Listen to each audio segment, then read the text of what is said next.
Nous avons été surpris lorsque nous avons réalisé que l'Infiniti EX n'avait pas la popularité qu'elle mérite sur le marché secondaire. Voyons pourquoi cela s'est passé ainsi et pas autrement. Infiniti propose peu de modèles qui sont de véritables échecs sur le marché secondaire. La marque japonaise semble avoir été créée pour les secondes, voire les troisièmes mains, puisque ces voitures, au fil des années devenant beaucoup moins chères, perdent peu à peu leur éclat d'origine. L'Infiniti EX ne fait pas exception. En 2008, lors de la mise en vente de la voiture, le crossover à traction arrière ou à traction intégrale, ou plutôt même à haillons, s'est révélé être une voiture confortable, dynamique et dotée d'une excellente maniabilité.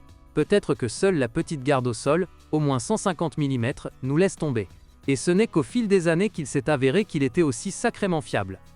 Le premier EX35 était équipé du moteur VQ35-1, V6 essence de 3,5 litres à injection distribuée, développant 297 chevaux et un couple de 343 Nm. Il était autrefois reconnu comme le meilleur au monde. Puissant, sans problème, efficace et peu exigeant sur la qualité du carburant. Son seul caprice est sa rigueur quant à la qualité de l'huile, qu'il est préférable de changer tous les 8 à 10 000 km. Même ses bougies d'allumage en platine fonctionnent sans problème sur 50 000 km ou plus. Plus tard, il a été remplacé par un moteur similaire de 3,7 litres développant 330 chevaux, EX37, et en 2011, avec lui, une version moins puissante de 222 chevaux de l'EX25 avec un V6 de 2,5 litres est apparue. Ce dernier n'avait pas une dynamique étonnante, mais convenait tout à fait à la partie féminine du public. Les moteurs étaient équipés d'une transmission automatique à 7 rapports, qui devint peut-être la partie la plus vulnérable de la voiture. Cependant, c'était la faute du fabricant lui-même, qui avait initialement annoncé une ressource presque à vie de la boîte.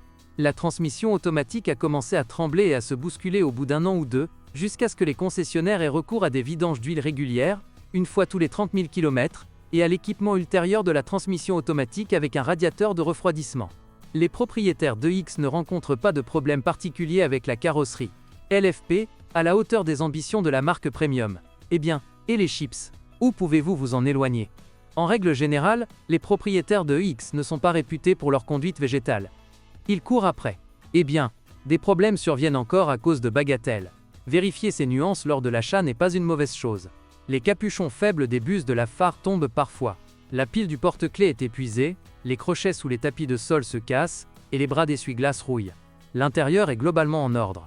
L'équipement est aux normes, tout a l'air bien, et il y en a beaucoup. Du bois, du cuir.